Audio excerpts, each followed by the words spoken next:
почитувани гледачи, продолжуваме да ги бараме вистинските зборови. Ние сме во постојана потрага по вистинските зборови и кога пишуваме, но и во секојдневниот живот, а вечерва тоа ќе го направиме со нашиот почитуван гостин Маријан Ѓорчев. Многумина го познаваат него како политичар, поранешен министер, но малкумина знаат дека Маријан Ѓорчев е и писател. И токму вечерва е убава прилика ние Ѓорчев да го запознаеме и од таа друга, да речем условно, страна, писателската. Па моето прво прашање ќе биде поврзано со неговото родно Кавадарци. Ѓорчев, кој влијаеше пресудно врз вас во вашето детство, во најраните години, да ја засакате книгата, да го засакате зборот, читањето и пишувањето? Најнапред добро вечер и за вас и за вашите гледачи, љубителите на убавиот збор и сите тие кои што се во потрага по вистинскиот збор. Да. Значи, најнапред јас сум роден во Кавадарци и тој јужен амбиент, близината на Беломорието, медитеранскиот злив кој што допира преку Демиркаписката клисура, од дете ми влијаеше многу и мојата определба и целокупниот мој понатамошен би рекол творечки обид беше поврзан со Медитеранот, со Босфорот, со јужниот тек на реката Вардар, со Тиквечката Смолница, но за тоа најмногу заслуги има мојот дедо Димо Ѓорчев, кој што има живеено 20 години во Солун, има таму завршено средно образование, во тоа време гимназија, и имаше на чардакот во нашата стара дома куќа, градена некаде кон крајот на 19 почеток на 20 век, каде што и јас живеев во таа една голема семејна заедница, имаше голем број книги од многу писатели и уште од раното детство се запознав со не само со наши македонски автори, ме фасцинираше тогаш тие битови драми, нели, на првите битови драми на Крле, на Ристо Крле, на Чернодрински, па потоа Илјовски, Васил Илјовски, Антон Панов, па подоцна и оно што представува посовремената литература како Стале Попов, нели, исто така неговото представување на Македонија во еден циклус, развоен циклус на меѓу епохите. Така што неговото влијание беше пресудно, таа солидарност во една голема семејна заедница, тоа заедништво, заедничко негување на некои вредности, затоа што за мене во основата на животот е сепак категоријата вредност, како темелен одраз на културата, кој што се представува и символични пораки во најабстрактен вид. И таа вредност беше токму за мене тој семеен дом, тој двор кој што излегуваше на главната улица со калдрама како целомудрена мајсторија на мајстори кои што ете стотина години се одржува, тие смокви, сето тоа што беше во дворот, едноставно внатре вгради во мене еден строеж кон пред се, пак ќе кажем, кон една мечта, кон еден спокој, јужен спокој, како што еден јас во еден мој стих, причинијата грозија јук е заборавен крај.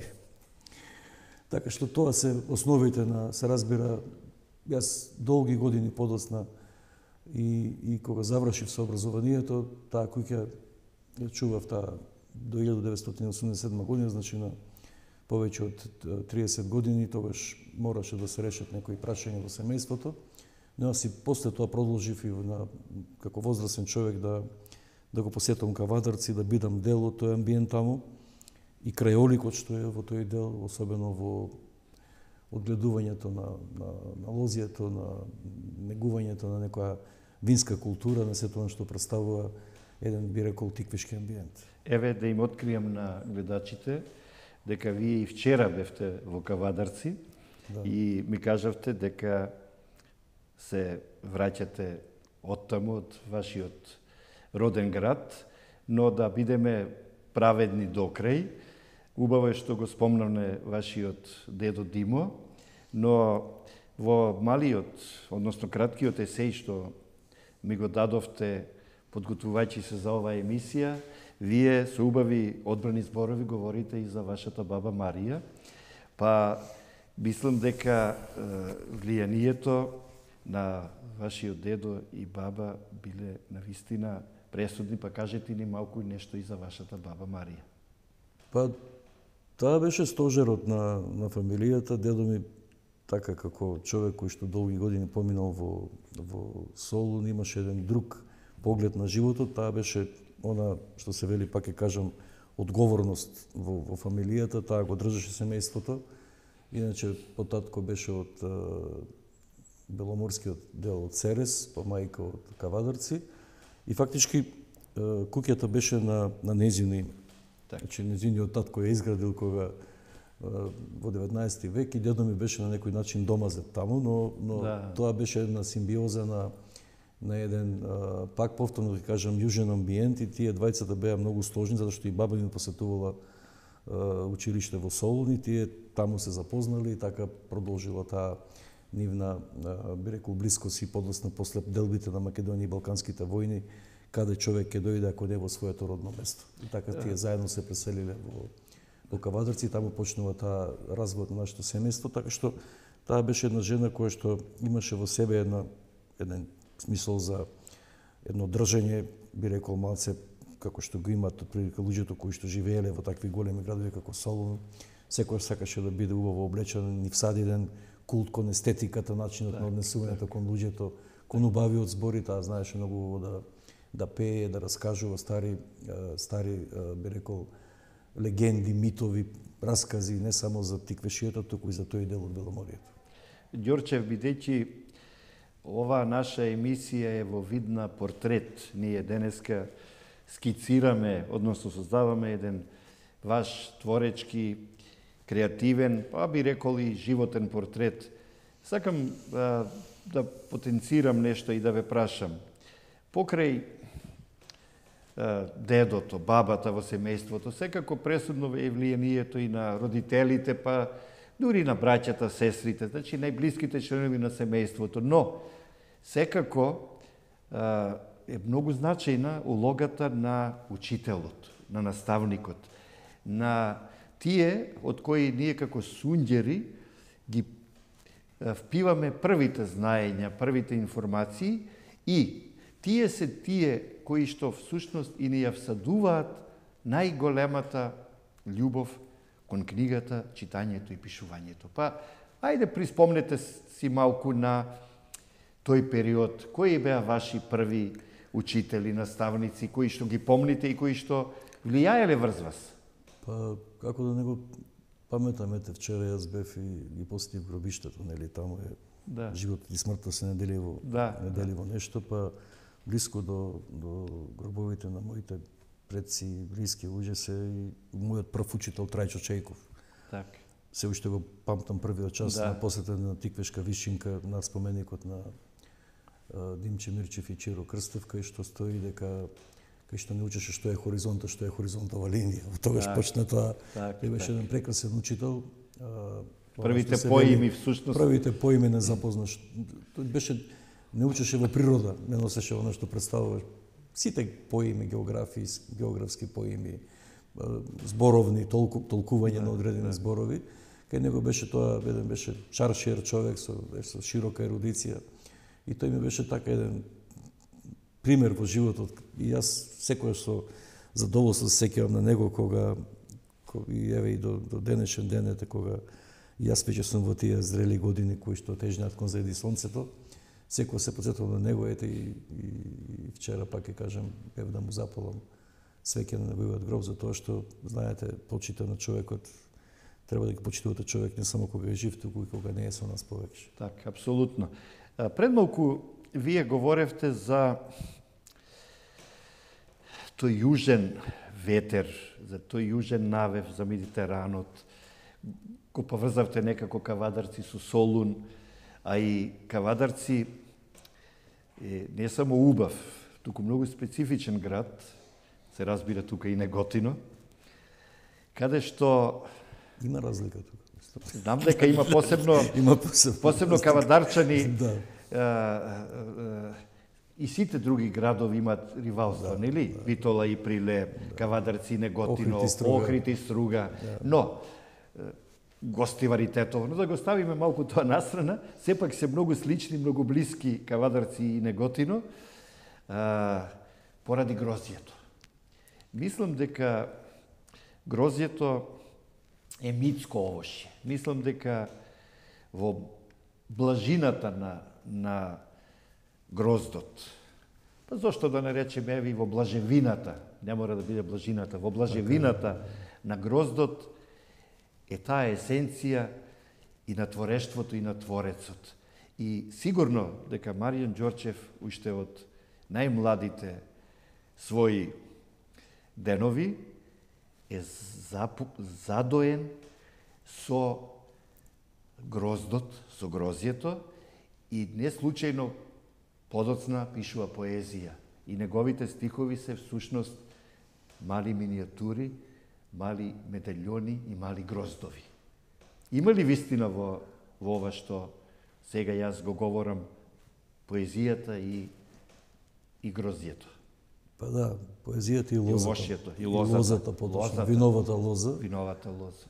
Таа божествена, нели, билка која што ете ја негуваме и во нашата Македонија.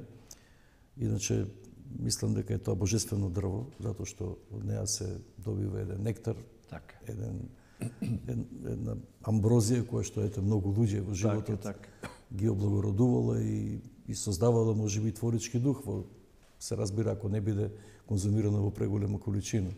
Но во секој случај мојата врска со нашето родно лозје на една вишинка ми имавме повеќе лозија. Да.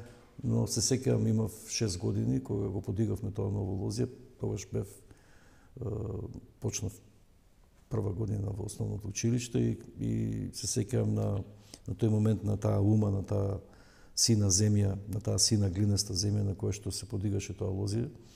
И од тогаш почна мојата врска со лозата, нели јас учествував во подигањето на тоа лозје, нели со тие детски раце колку што може човек да помогне, но повеќе беше присуството, не беше важен прилогот во подигањето на лозјето, тоа го правеа чичко ми, татко ми, братучедите, но беше важно за мене дека од тогаш јас за лозата имам како нешто како грузијците кои што нели кога одат и во војна носат во џеповите лоза, па таму не дај Боже ако загинат на местото каде што загинува да израсне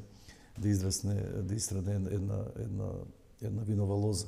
Така што мојата врска со лозата, дали е таа развината, разгроздена или е стафитка, е пожолтена, овената, секогаш наоѓав мотиви и фактички тоа беше стожерот, јадрото на мојата и органика на мојот стих секогаш беше поврзана со тоа.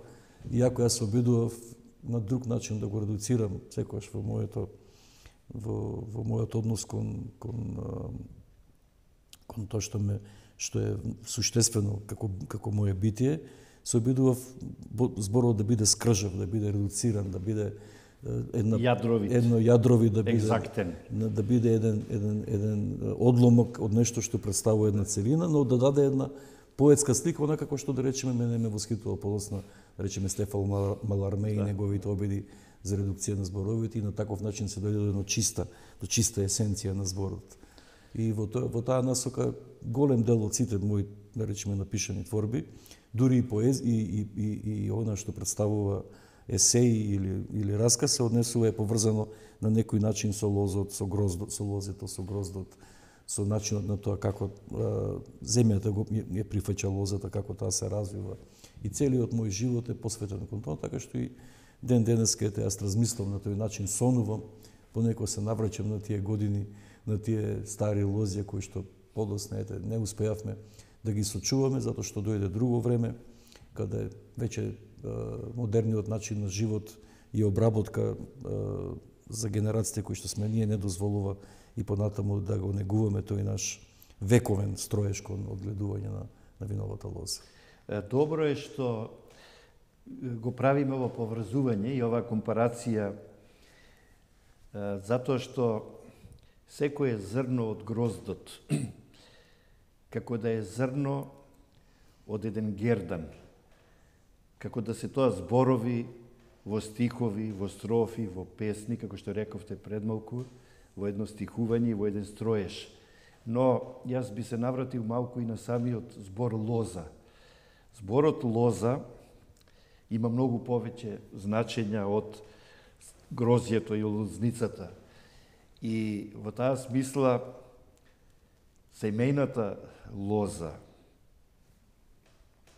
фамилијата, семејството, наследството, генот, потеклото, па дури и оној литературен кружок лозарите, не случајно се поврзани со лозата и можеби лозата е еден од најубавите термини кои што говори и за сите нас, и за Македонија, и за македонците.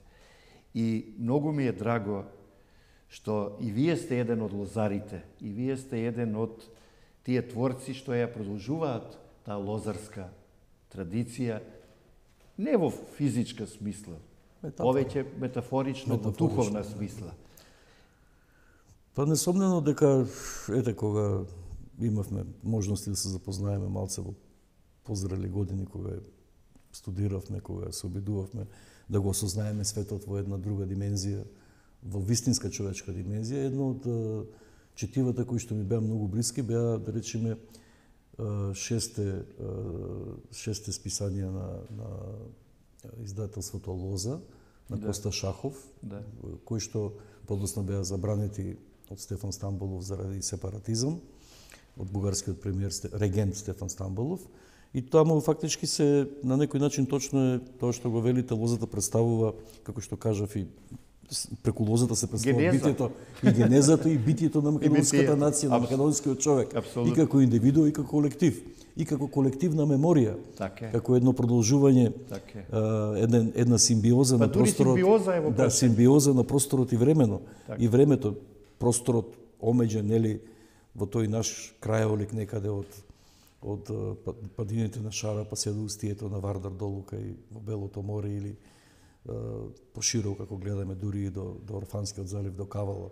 Но важно е дека во тој простор не е само локален, тој е универзален. Лозата е нешто универзално. Апсолутно. Преку тоа ние се прикажуваме во светот и како нешто што представува трансцендентно пренесување на македонството. Апсолутно. Не она како што го говорат нашите соседи македонизмот, туку македонството кое што на овие простори тука македонско население низ неговиот цивилизацијски вектор создало еден културолошки амалгам.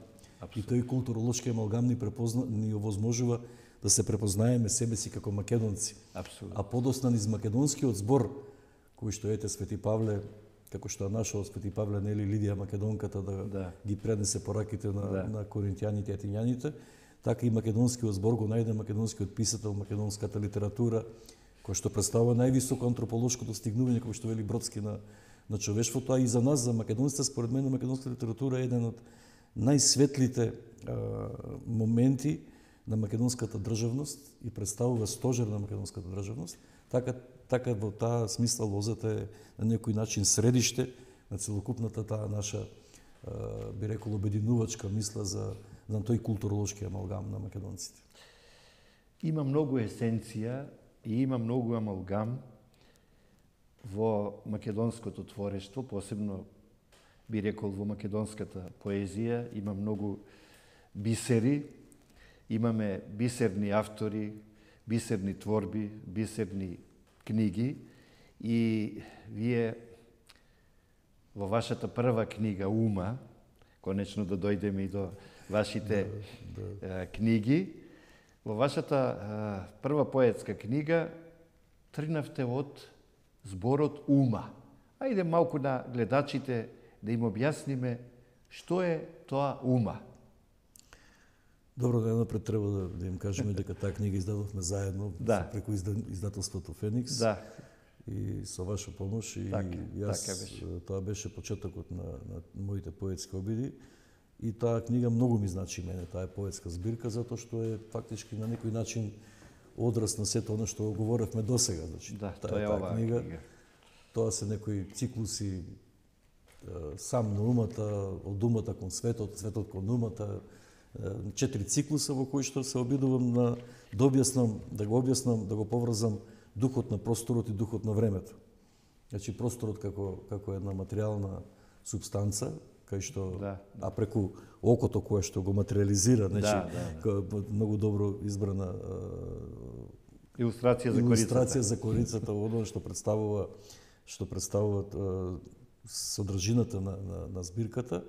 И фактички преку материализацијата на просторот, духот на времето, едноставно како што е духот на времето надкрилен со мечтите и спокојството на јужниот амбиент, кој што кога тој јужен амбиент фактички го опфаќа човек во денови до часовите на одмор, кога од црквата Свети Димитрија во Кавадарци ударот на камбаната втиснува молитва во устните. Значи во тој амбиент таа ума, таа е една вишинка, тоа е прво целиот Тиквешки крај глинеста смолница. А умата е сина земја.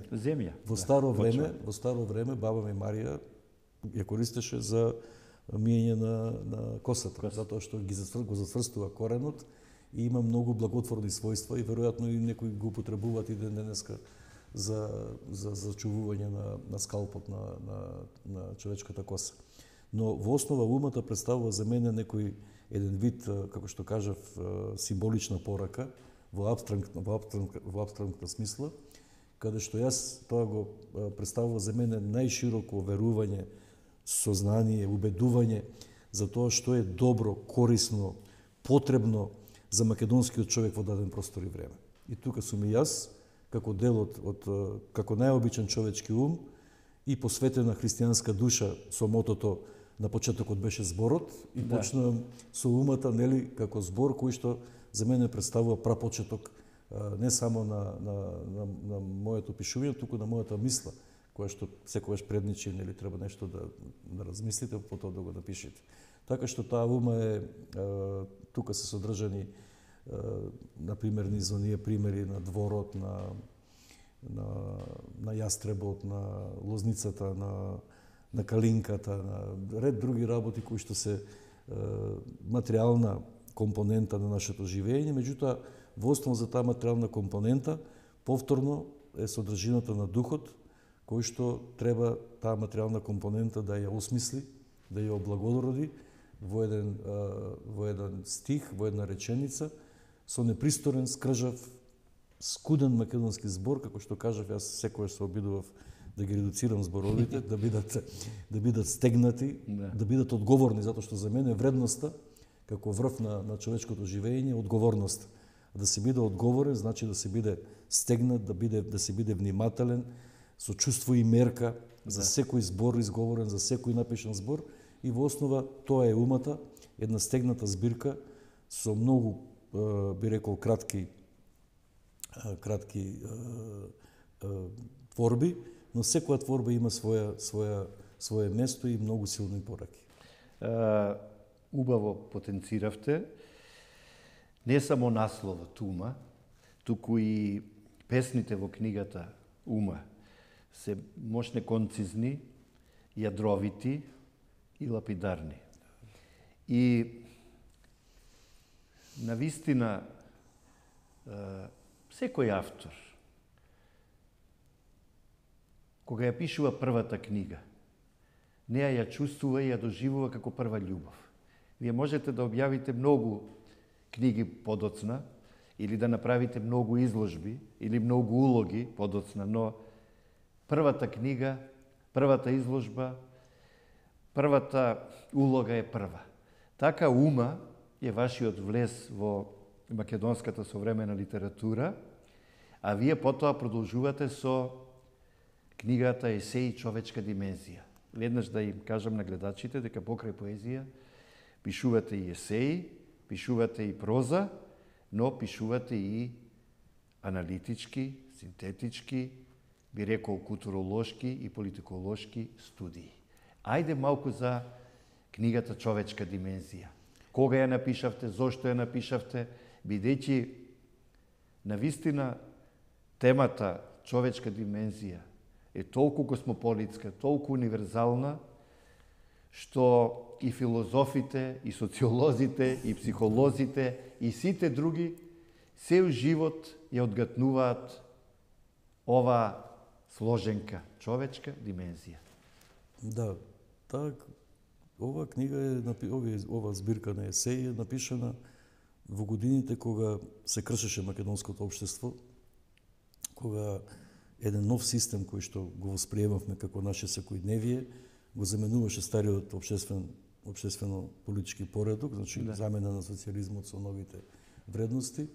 И кога се случува тектонски промени. Тектонски промени и баш есеите се во најголем дел содржани на таа внатрешна човечка длабочина, како човек ги доживува тие промени, како човекот реагира, например, на промена на вредностите. Јас секогаш се држам на вредностите. Например, пред 50 години Че Гевара беше символ за избор во животот, за слободата на избор во животот. А сега Че Гевара е, да речеме, прогласуван за еден најобичен терорист. И во една таква контрадикција на толкување на нештата во животот, беше потребно за мене, лошо време е да се биде ној во ова време. Треба човек да биде исправен и да го кажува тоа што го мисли, на начин пак поврзан со една, тука има многу лирски интонации во овие есеи. Се сеќавам на Коста Бојаджиев, тој ја правеше ова ликовната подготовка, опрема на книгата. Опремата, и тој баш го збра тоа, вика, Маријан, вика, овде тука има и вселенска димензија, нема само вика, нема само човечка димензија, затоа што се почнува фактички на крајот на криштата од универзумот и таму е фактички прапочетокот, од тој прапочеток се развива нели нашата се развива и нашиот мал универзум, нашата планета Земја. И во таа насока на постанувањето на човекот, и јас сега го согледувам низ епохи, нели, ги анализираме епохите како едните нели римските патрици ги смениле феудалните аристократи, па феудалните аристократи ги смениле мануфактурните капиталисти, па нив ги променил државниот капиталистам на Џон Мајнфред Кейнс, па сега доваѓаме во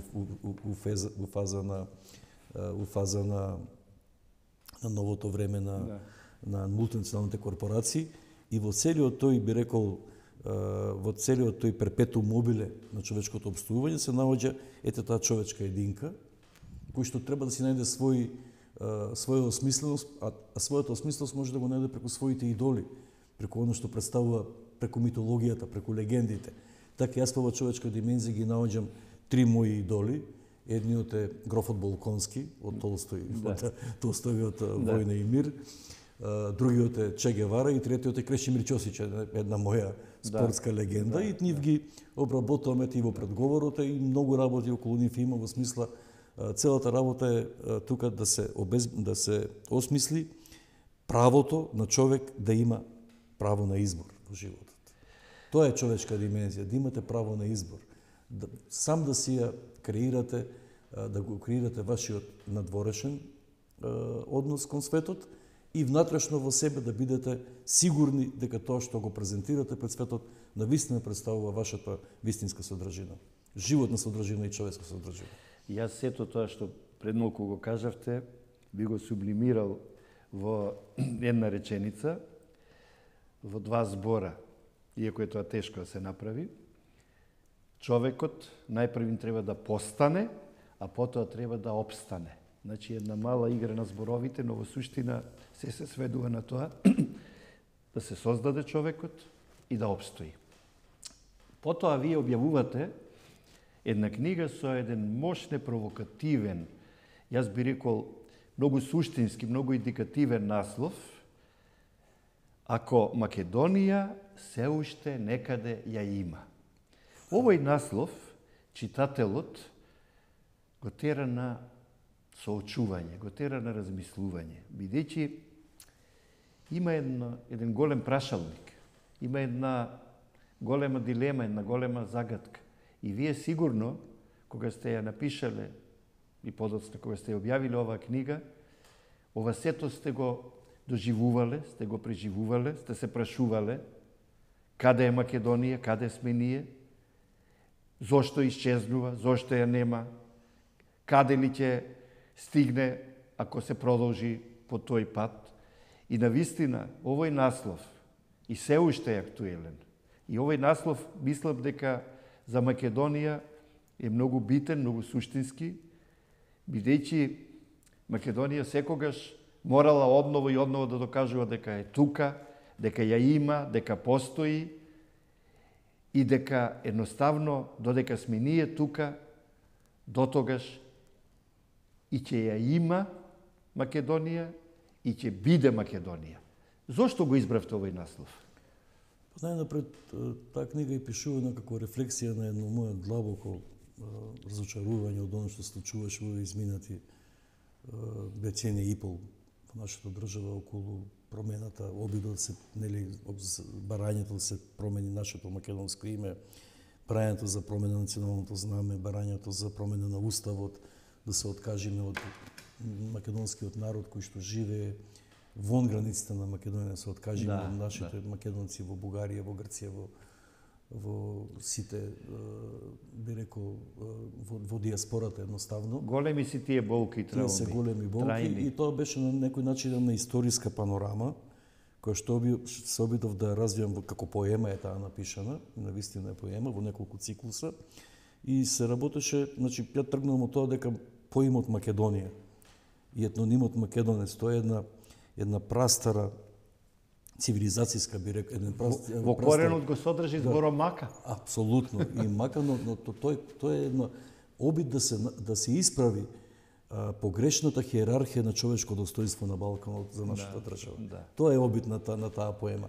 Значи, да кажеме со факти дека од културата на Лепенскиот вир 12.000 години пред Христа, па преку неолитска Македонија 5.000 години пред Христа, па преку она што представува античкото македонско културно наследство, па преку средновековна Македонија до денешен ден, Македонија е нешто што представува една голема светска цивилизација.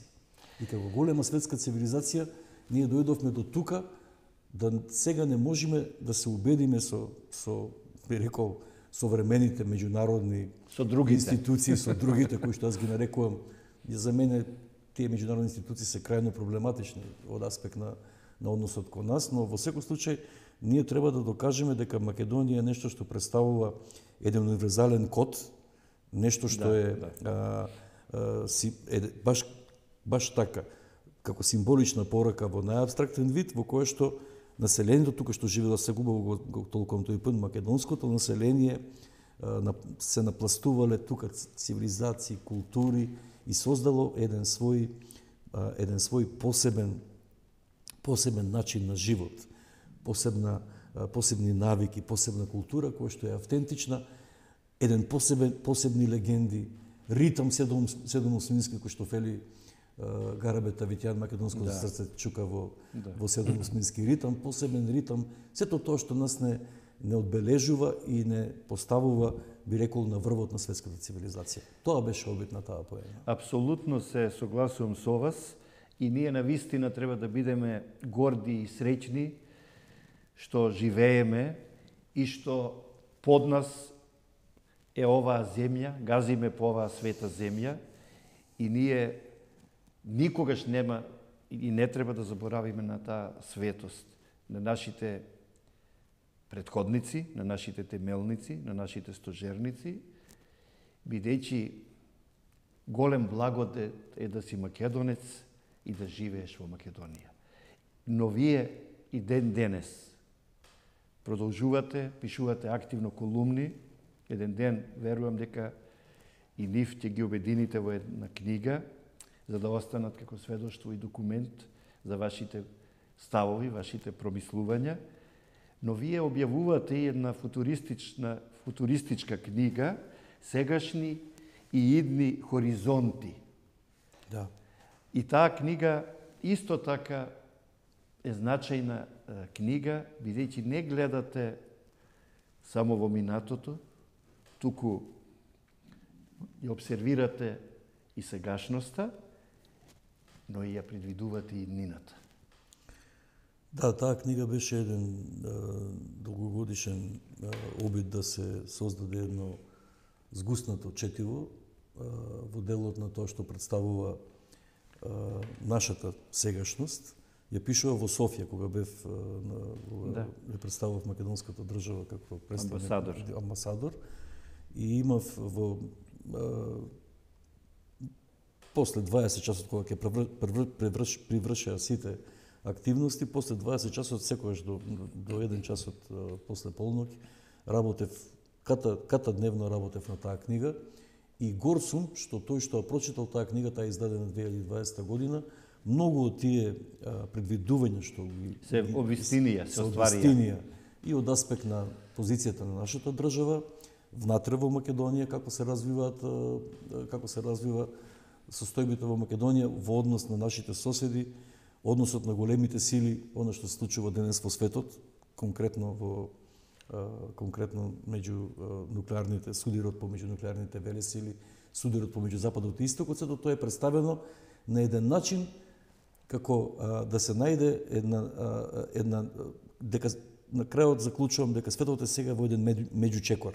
Да. Во разчекор. Да, во разчекор. Би рекол меѓучекор, ајде. Добро, меѓучекор. Меѓучекор, дека тргнал во една насока, таа насока во се премислува дали да се врати или дали да се врати кон дали десно, дали лево, дали десно, дали да кон истоко, дали кон западот.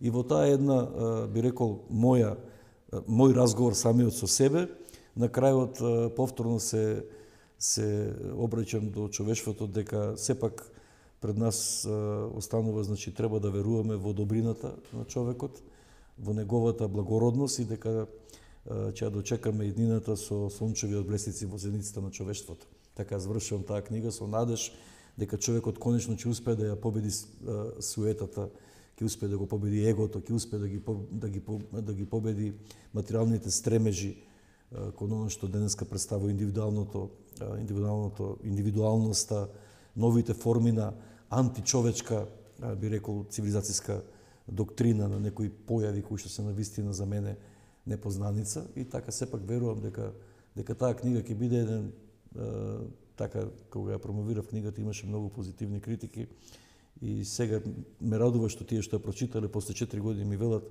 Абе Ѓорчев како можеше се како тоа да го предвидиш пророк. да го предвидиш.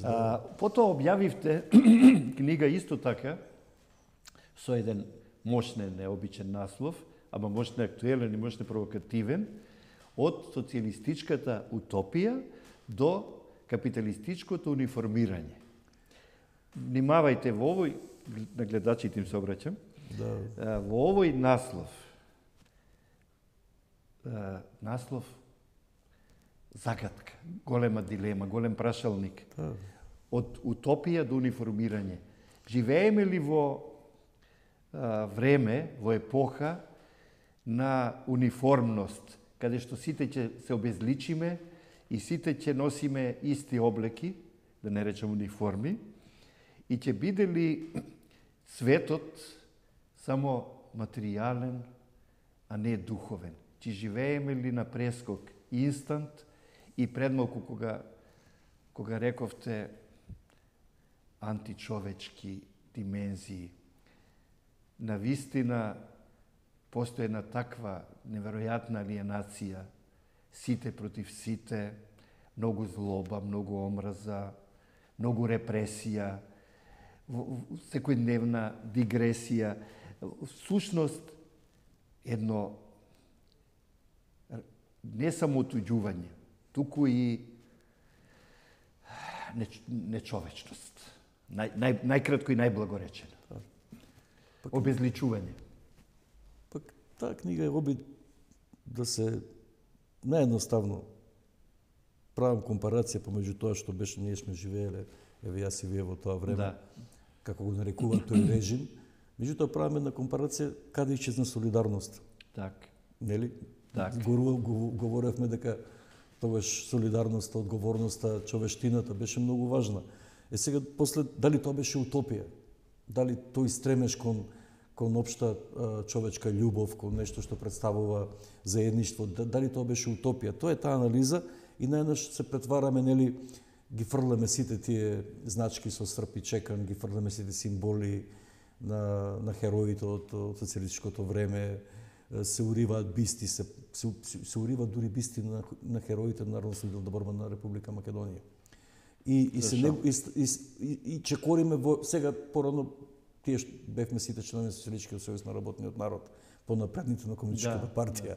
А сега треба некаде да се маршира, сега се маршира во Атлантската алијанса. Но тоа марширање во Атлантската алијанса или во трансатлантските вредности на Европа и од таму Атлантикот, Комонвелтот и од другата страна Пацификот, создаваат еден амбиент на униформност. Точно ние сме сега веќе во една униформа, затоа што потребите ни се исти, техничко-технолошкиот развој ни ги диктира преку медиумските пораки, преку интернетот кој што не го подига нашето образование, туку напротив, не омеѓува, не манипулира. Значи манипулира со нашите сознанија. И тогаш навистина стануваме клонови, човечки клонови, кои што се движиме по една патека, на некој начин се роботизираме и почнуваме да бидеме дел од димензија на синергија на човечката психофизичка димензија и сајбер димензијата, и фактички тоа е таа дилема која што се разработува во оваа книга, како ние како човештво во кој правец се движиме. Убаво е што ги покренувате овие теми, овие се многу широки, многу длабоки, би рекол и многу високи теми, кои што и во иднина не само вие и многумина други ќе ги третираат, и вие полека дојдовте и до книгата со многу едноставен наслов Роден крај, бидејќи едно е човек каде што се раѓа, но исто е битно и каде човек живее, бидејќи некогаш човекот го избира местото на живење, ама со раѓањето е обратно. Родниот крај го избрал оној што тука ќе се роди. Сакав, бидејќи превршуваме со емисијата, само да ве прашам, која нова книга сега ја пишувате и подготвувате за печат? Еве, да ги информираме нашите почитувани гледачи. Веќе сум пред крај, значи тоа е книга Раскази. Тоа се раскази еден вид повторно одломци од временски портали на мојот живот. Фрагменти.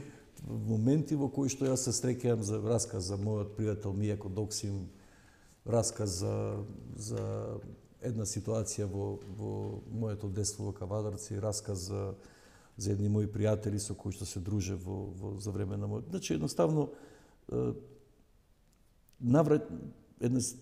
враќање во минатото, ама пресликано из една, пак ќе кажам, литературна димензија, која што јас се обидувам да ја преточам преку тие раскази. Се надам ќе биде многу интересна книга, има многу од тие раскази што да се научи, затоа што тоа е еден богат опит. Се надам дека ќе успеам да сепак на мојот редуциран збор да му дадам и една така малце повеќе лирска димензија во тие раскази. Сега, Ѓорче, бидејќи сме на самиот крај од емисијата, ќе ве замолам, тоа го практикуваме со сите гости, овде, на оваа хартија, да изберете боја, или повеќе бои, ако сакате, да си го напишете вашето име и презиме, денешниот датум, 9.10, и една ваша мисла, бидејќи... Јас сина боја би. Сина боја, еве поведете.